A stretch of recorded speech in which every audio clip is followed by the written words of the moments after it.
never gonna stop. Harder than the cop, hear the music pop. Heart in every drop, my life in every pop. Flow so fast, make the second swap. Hey everybody, this is Juan, your boost plug. Today we have this S58, which is gonna be our power plant for the G80 for OSW No Prep by TRC. This is gonna be a temporary build while we have our other block being sleeved and fire locked.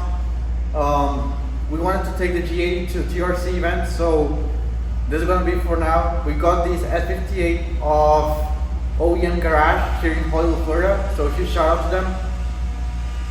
So the project with this was a completely stock engine of a 2020 X3M. We're gonna take it apart, put it together with what we had on the engine before we sent it to be fire locked.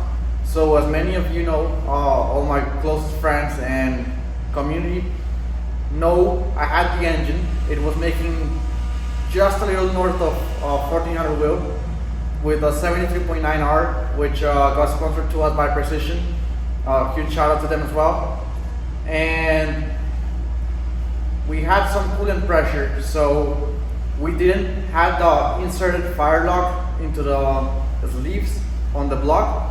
So that was preventing us to go over 60 pounds of boost without seeing coolant pressure. So while that is being done, we wanted to try out something new. So we're gonna do our engine program. We're gonna start it sometime soon. So we wanted to show you guys what goes on into building an S58.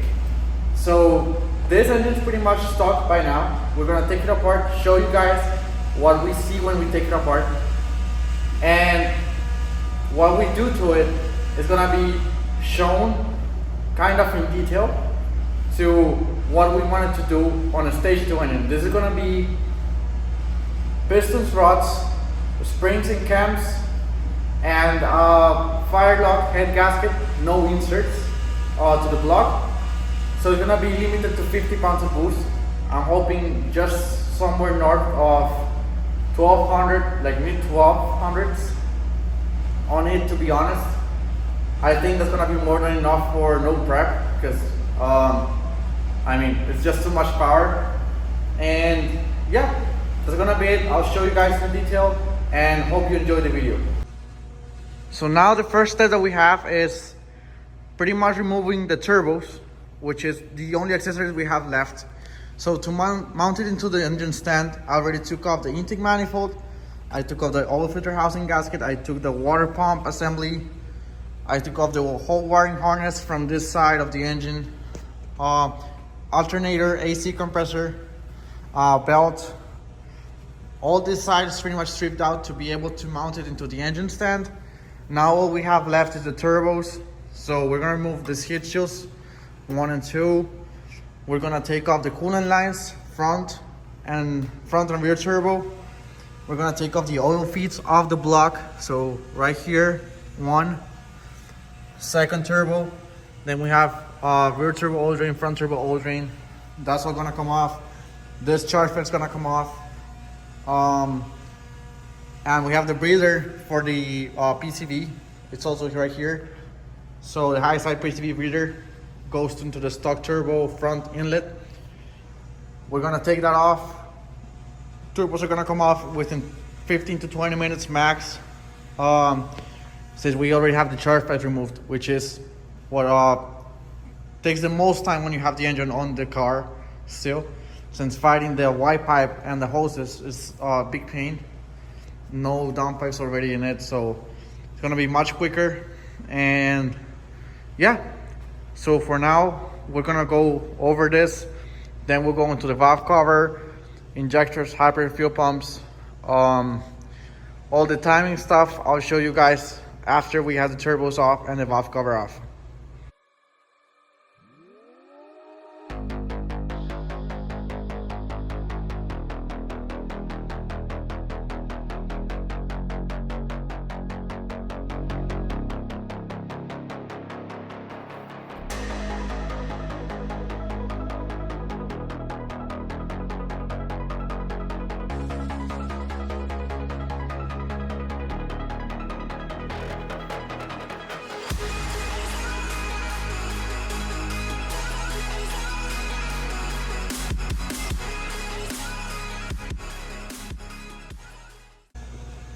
Okay guys, so we just removed the turbos. We removed all the lines on it, on the turbo side. So now we have pretty much the bare engine with no accessories on it. We're gonna take off the valve cover, fuel pumps, injectors, and that's gonna be the next real quick video on that one. And then I'll show you the clip in detail on what's below the valve cover and what we're gonna do next.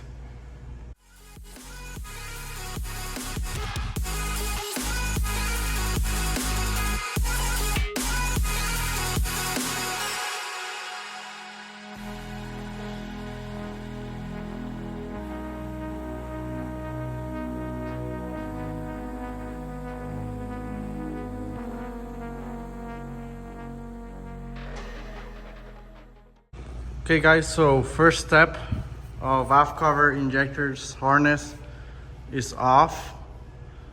So now we can see the engine here, and we basically have almost the bare engine by now. It's all stripped except for a few sensors. And what we're gonna do next is, since we're not gonna use this head, we will take it off as a whole assembly. So what I'm gonna do is I'm gonna take Allen key, 4mm Allen key for this Valvetronic motor. I'm gonna turn it counterclockwise, so I'm gonna release all the pressure off the springs, and that's gonna leave the valve springs in the minimum lift. So for those of you who are not familiar with the Valvetronic system, this is basically the throttle for BMWs. So the actual throttle body is actually a safety feature for boost control and in case of a Valvetronic malfunction. So the throttle is controlled by this eccentric shaft right here, which has this. So this is a ring, this is a pinion, and the motor is a step motor. So what you do basically is this step motor goes to this stop right here, which is fully open or max lift on the engine, on the valve intake valves, or counterclockwise it'll turn it into the minimum lift. So to remove the head, I'm gonna put it into the minimum lift just to take off the pressure off the valve springs and to have less valves open in the moment I take the head off. So continue explaining the Valvetronic. This eccentric shaft right here has these cam lobes. So you see the lobes inside right there. And this moves the rocker arms, which are supported by the spring. So depending on the position this motor is, the rocker arms, the intermediate shaft between the rockers, the actual valve rockers, and the camshaft changes the lift based on the position the rocker is over the carrier, the spring. So this is Valvetronic explanation for you guys. So it's one per cylinder basically. So the springs are gonna be in a separate video on how we build the head, but for now we don't need to remove them. We're just gonna take off the cam trigger wheel, which is this one right here. It's an Allen key, and we're gonna take off this return or PCV breather for the valve cover. So we're gonna take this one off so we have access to the bolt, same as this one. If you see, this is on the way for us to access the bolt for the head. What we're gonna do now is I'll take this out, both of them, just so they don't fall off when I get to remove the head. I'm gonna lock the engine into TDC, and I'm gonna remove the cam gears. So I'm gonna remove any of these two, can be removed first, and then I'm gonna remove the tensioner. I'm gonna remove this guide, and I'm gonna remove the sliding pin for the chain guide. Once we have all those stuff off, we can go ahead and loosen the cylinder head from the engine block using a T60, and we will be able to free it off. So we'll have two separate parts by as soon as we remove this. This are actually the Vanos actuators. So on the valve cover, there's two solenoids that push this in, and this allows the oil pressure to flow into the advance chamber or the retard chamber of each of the cam gears for the engine. So when this is pushed, this allows, so on rest, it's on max advance for exhaust, and same for this one. So when this allows it to retard or move the cam gear into the opposite position. So it regulates the oil flow into the chambers of the Vanos gear. That's how it works. We have a dual high pressure fuel pump system. So two eccentric lobes, so they're not in the same timing. So they're offset and they get mounted on the camshaft. The carriers for the fuel pumps are actually the bores for the camshaft. So it's not separate like some other cars, which have a separate high pressure fuel pump mounted to the engine or on the front of the cam, and it's moving on a rotary fuel pump. These are two piston based pumps mounted directly on top of the cam. That's pretty much it for what we're gonna do to remove the head. I'll show you guys now on the time lapse all that I just explained to you. So here we have a bunch of special tools for this engine for the timing, which I'm gonna go over for you guys. We have this. So this is for the crankshaft pulley. So as we can see, there's no center bolt on it. It was just 4 bolts. So they have the same bolt pattern as this one. So you can turn it. I was turning it and we see, so one of my guiding points for TTC is you see the Allen bolt is on the intake side facing up. And that way I know I'm close. So when I'm gonna rotate this for the timing tool, if you have the engine outside of the car, I usually just turn the flywheel by hand. Since we don't have spark plugs or injectors, there's no compressor building up. So I turn the flywheel by hand when I know I'm close to TTC, and that way I can guide the special tool, the special timing tool, into place. The exhaust cam, as it's sitting over the actual head, has a longer locking plate than the one on the intake side. So the intake side actually sits over the. So this is like a cam lobe for the Valvetronic, so it sits higher. You can see the intake cam sits higher. So it's actually like a carrier for separate from the head for the intake cam. So this is shorter than this one. And it's always very important to lock your timing tool into your head. Because when you're gonna loosen this, if you don't have it tightened, it's gonna start lifting from this side and you can strip your locking plate. So when you put it back on timing, it's gonna be completely off by a degree or two, which when you know performance engines, it's gonna be a lot of power if you lose it. I've seen cars that they put it with the timing tool strip and it's 1 or 2 tools off. And the cars are completely off on the dyno and we have to retime it. And it's very common, more common than you think. And the car doesn't throw a code unless it's very deviated. So this is gonna be one of the key tips for timing the engine.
Okay, so guys, we have removed the oil pan, and I wanted to show you guys one of the main differences with between the X3M and the G80 platform. So as you can see, this is the oil pump. So this is the strainer, and the X3M has this attachment right here, which is a vacuum pump. This vacuum pump is not present on the G80 cars, mainly because the brake booster is no longer controlled by vacuum on the G80. It's a brake-by-wire system, so it's electronically controlled instead of using the engine vacuum. So when we're gonna put in this engine on the G80, we actually have to use the G80 oil pump, because this is minor losses from the engine. Like, it's having to move the vacuum pump as well, so it's less efficient. It causes efficiency loss, and we don't really need it on the G80. So this is gonna be pretty much useless on our project. So we're gonna put in our G80 oil pump, which I actually have slightly modified to give us a little better flow. So I have a separate video on how the G80 oil pump works. Pretty much the S58, it's only different on this part. But I'll attach that video later on a different video. But it basically it's controlled by a solenoid, and it has a movable axial rotor.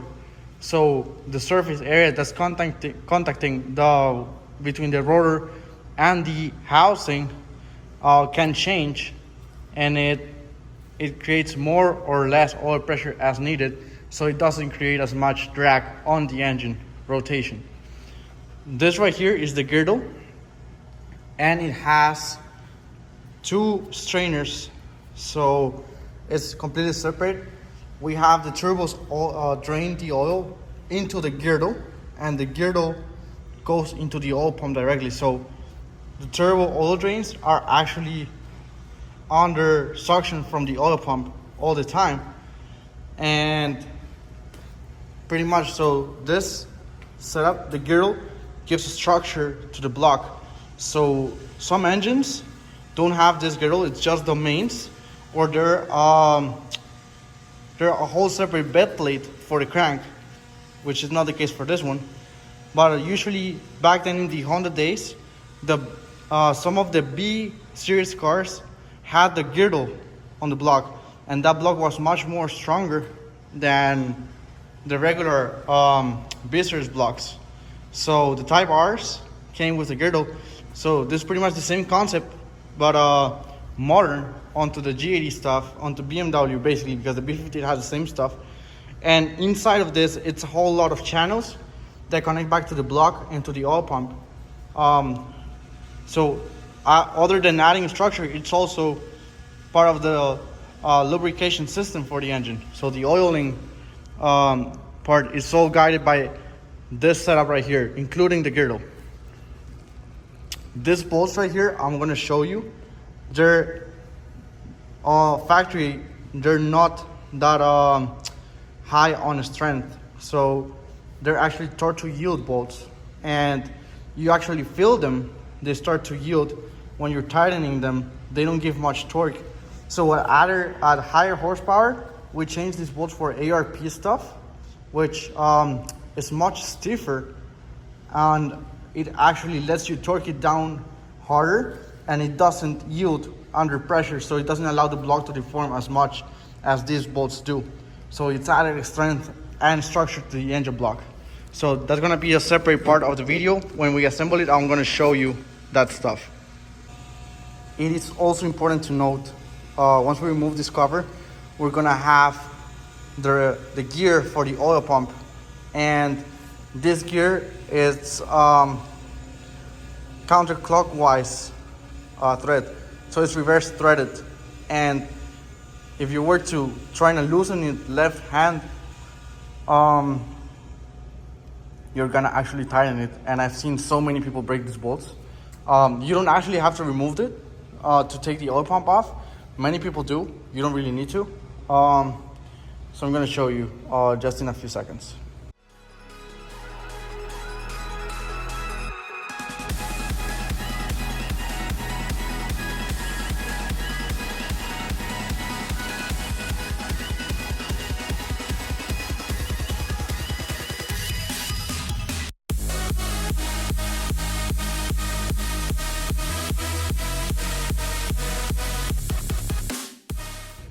Okay guys, so we just finished taking apart the pistons and rods on the engine. So this is pretty much what we're gonna leave for today. Tomorrow I'll show you guys on the crank, timing cover, and pretty much putting it back together. So we're gonna get the block washed, pretty much ready for assembly. We're gonna clean all the oil galleys, oil squirters, pretty much everything. This is a 40 something thousand mile engine, so as you can see the oil was already starting to look to get into the engine block walls. You can see the discoloration on it, so we're all gonna wash it thoroughly, make sure everything is nice. The crank spins perfectly, so this makes us think the engine is pretty much in perfect condition. I'm gonna go into detail tomorrow on the bearings on each of the cylinders. The engines are pretty much soaked in oil, so I just wanna clean that up a bit so I can show you better. That's gonna be tomorrow. For you guys, it's gonna be 5 minutes into the video later on. For me, it's gonna be tomorrow, so we'll leave it in there, guys. Thanks for watching up to this point, and hope you enjoyed the video of tearing down this S58. Okay guys, so this is day 2 of the 1300 wheel horsepower S58 build. So today we will continue with where we left yesterday. So I just cleaned up the shop, I put all the bolts apart, everything's separate now.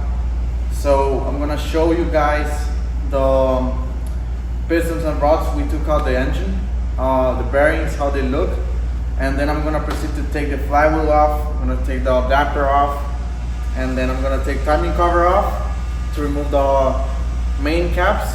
Since we're gonna put ARP main bolts on it, we're gonna check the clearances.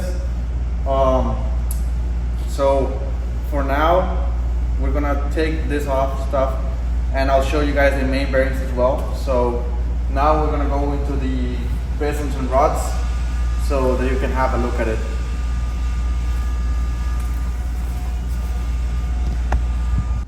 Okay guys, so we have the pistons and rods from the engine right here. This is piston 1 through 6, cylinder 1 through 6. So we'll start with cylinder 1. We can see the pistons burning very nice. So this side doesn't have much wear on the skirt, this one either, but it has some shadow on the coating. So you can see this side has been leaning on the side a little bit more. The rod bearing shell, the top bearing shell, it's kind of worn. This was somewhat normal from what we will see on an S58. Top and bottom shells, so this one, they're all even, so that's a good sign on the engine. This means the line bore is perfectly aligned, hasn't been misaligned. You can see piston 5, piston 6, they're all looking the same, no misalignment by the looks of it. We can see almost all injectors are burning the same, so same spray pattern. Everything's looking clean, so this is a good sign. This engine was healthy, and it's a good platform to keep building the engine on. So what we're gonna do now is we're taking off the damper, 4 bolts, E-Torx. We're taking off the flywheel, and we're taking off the timing cover. Once we have the timing cover off, we take off the chains and the guides, and we will be able to remove all the main caps. So these bolts are also torque to yield, so they cannot be reused. We're gonna be putting on a set of ARP mains. We haven't seen any other issues aside from that. So okay guys, so we have the pistons and rods right here. So this is cylinder 1 through 6. We have all the pistons burning pretty much the same, so they're all cleaned off by now. We can see a pretty even spray pattern on all the injectors, so that means we're good on that end. We can see this side of the piston skirts, they all have a little bit of a mark in it. This side is perfectly fine. So yeah, this just means there was a little bit of piston to wall interference. Nothing much, nothing major, nothing to worry about. But going to the bearing shells, we can see the rod bearings, they're starting to wear off. So BMW states this is normal. So I've seen cars with, so when I took my engine apart first, it was 3K miles, and it was the same as this pretty much. So I think this is just the first coating wearing off. I don't see anything major on it. However, when we change the bearings to another type of them, so we can get the calico coating, so we can get the red coating from the BMW, and we can see that coating doesn't wear off when we build the engine, so that's gonna be different. So yeah, this is pretty much the same for all 6 pistons, which is a good sign. This means the crankshaft is aligned. There's no misalignment on the line board. And this means this will be a good base to build the engine. This is one of your first signs on if your engine is healthy or not. So there's many ways you can bend your crank. So if you had a float car and it's going through hydrolock, that can bend your crank. If you had a rod failure in the past, it bent and it's starting to hit it, that can bend the crank. If it's been rebuilt, there's so many factors. But this being an unopened engine, and I was told this is not a float car, this was an accident car, the pistons and rods seem to be perfect. I didn't see any rod that was bent. This car seemed to be stock from the looks of it. The turbos were never touched. Intake manifold was perfectly stock, so I think this is a stock engine. No signs of tuning on it. This is perfect, so we'll keep on going now. This is the next step. We're gonna take off the damper, so 4 bolts on the front. This is not a single bolt as I showed you yesterday. This is the flywheel. We'll take the flywheel off. These bolts are not getting reused. After we take the flywheel off, we have a 2-piece. So we have a timing cover and the block. So we have to take the timing cover off since we're taking off the crank. And when we have the timing cover off, we can take off the chain guys and then the chains. And we're pretty much free to take the main caps out. To inspect the main bearings, these bolts are also torque to yield, so you cannot reuse them. Once you take them off, you have to renew them. Yeah, that's pretty much it. I'm gonna go ahead and start taking stuff off, and as soon as the crank is out, I'll make sure to show you guys the main bearings and pretty much the crank. I'm gonna put the crank on the table so we can take a look at it and start taking measurements. So we're gonna take a micrometer, outside micrometer, and we'll take the measurement from the journals, and we'll take the measurement from the inside of the rods and start clearing the bearings. Make sure they're in clearance. And yeah, that's pretty much it. We're gonna go ahead and proceed with the disassembly, final disassembly of the engine.